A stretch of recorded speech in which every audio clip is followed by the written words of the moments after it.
Hey guys, this video is sponsored by G2A.com. G2A.com is a website where you can find thousands of games for extremely cheap prices.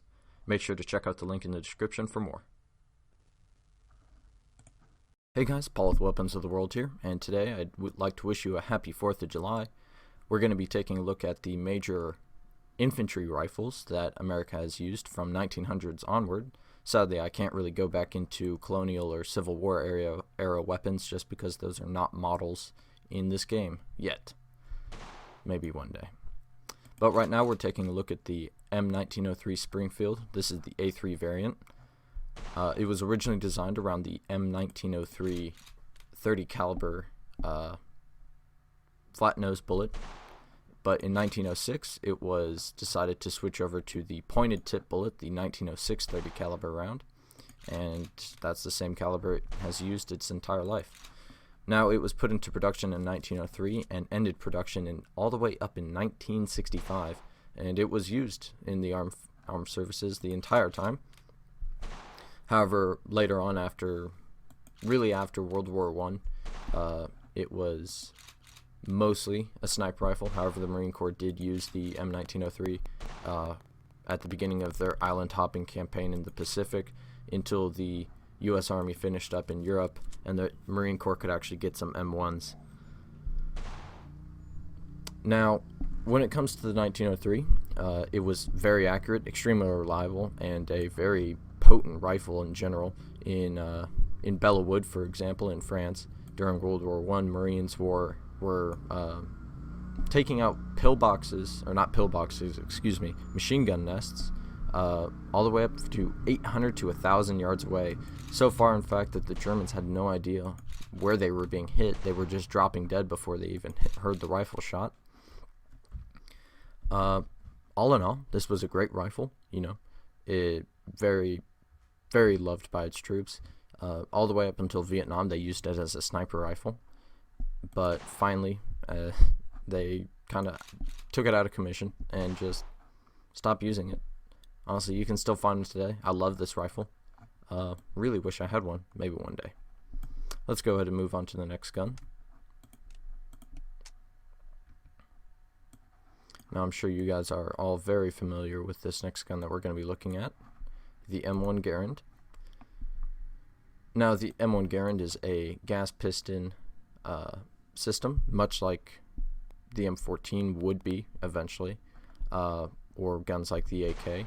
It fired the 30 caliber 1906 pointed round, or 30-06. It's the exact same thing. It used a 8-round ejected clip. Now it's actually a clip, not a magazine. You can see it pop up here, and then you just reinsert it. Now, again, this was a very accurate rifle. It was the first semi-automatic rifle to ever be mass adopted by a modern army, and it carried America through World War II. My bad. Now, they did issue scopes for these when it came to designated marksman's rifles and sniper rifles. However, the M1 Garand was not really suited very well for a sniper rifle position, but it served okay. It was used from World War II to Korea and to, in some small cases, Vietnam. Again, it was mostly used, much like the 1903, as a sniper rifle. But after Vietnam, it was kind of discontinued. They really don't use it anymore except for ceremonial use, much like the M14, which we'll be getting into next.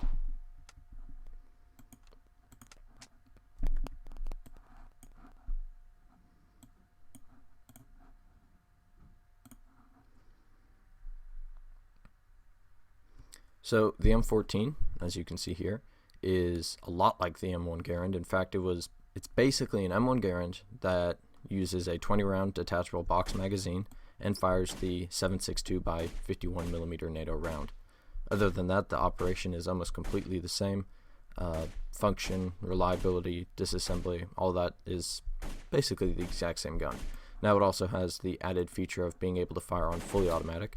However, on fully automatic, the M14 is really not controllable in any way, shape, or form.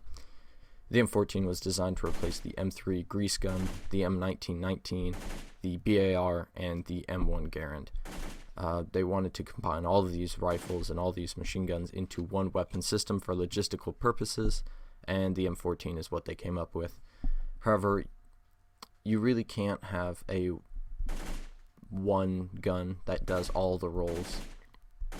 You can't do it, because each category of firearm has its own specific characteristics, and you want different things out of different rifles.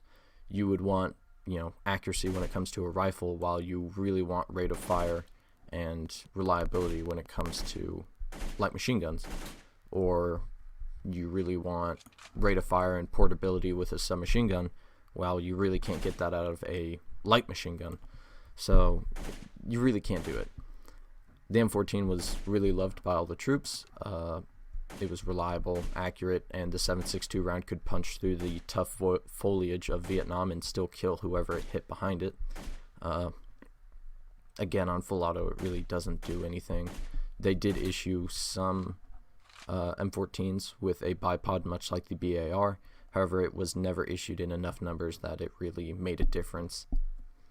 Now, the main problem with the M14, getting my guns mixed up, is the wooden stock would sometimes, in the humidity of Vietnam, expand and contract, kind of throwing off the accuracy.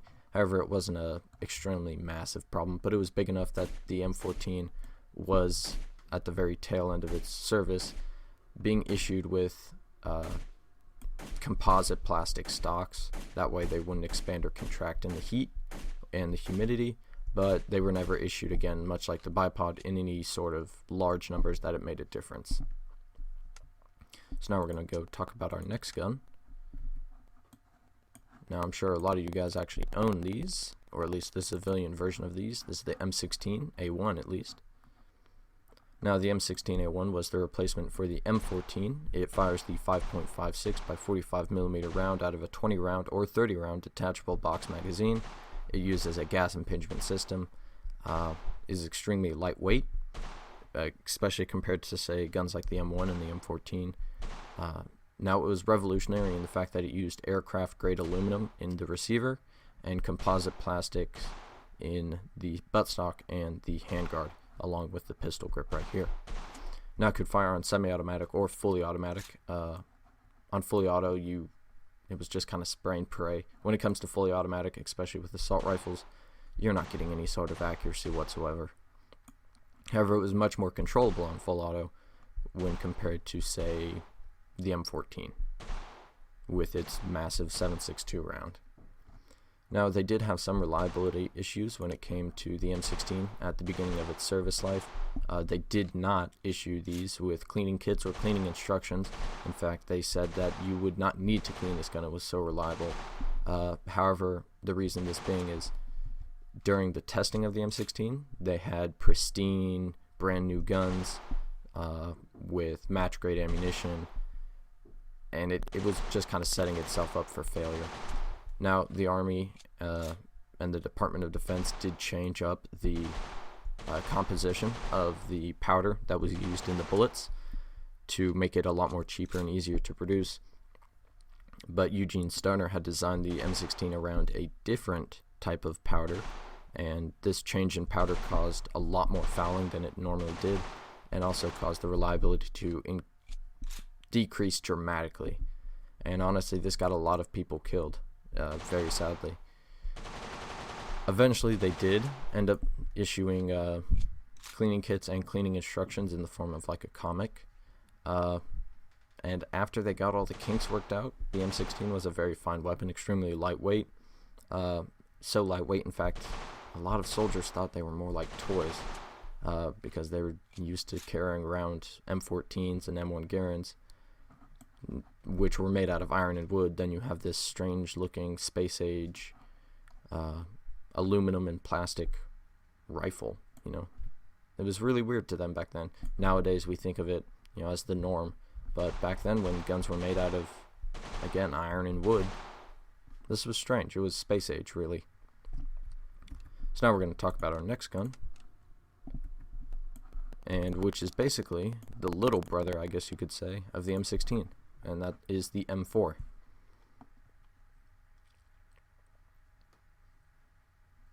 Now the M4, like the M16, is direct-to-gas impingement system and fires the 5.56 by 45mm round, except out of a 30-round Stanag magazine. It can fire on semi-automatic, 3-round burst, or fully automatic. However, fully automatic is only with the M4A1 carbine, while the M4 carbine fires on 3-round burst, which in my opinion is extremely effective and much more effective than full auto fire. Now, other than the fact that it's considerably shorter than the M16, the M4 also adds a 6-position retractable stock, a lighter weight hammer forged barrel, and also this new handguard, which you could add grenade launchers, laser sights, basically anything you could possibly want. You can also put any type of optic that you could fit on a standard Picatinny rail on top. And all in all, it's a lot like the M16 in any other fashion other than the fact that it's shorter and lighter. And this is what we currently use as the U.S. Army standard rifle. However, the M16 A4 is still being used by the Marine Corps, but the M4 is slowly replacing it just in general. However, I have a very strong feeling that we're going to be seeing the M16 and the M4 continue in its service life as America's weapon for very far into the future. There's really nothing else out there right now that has any sort of massive advantages that would warrant retooling and rearming all of America's troops and retraining them on new weapons. So thanks for watching, guys. I hope you enjoyed. If you did, make sure to like and subscribe, and have a safe and fun and happy 4th of July. Catch y'all next time. Bye.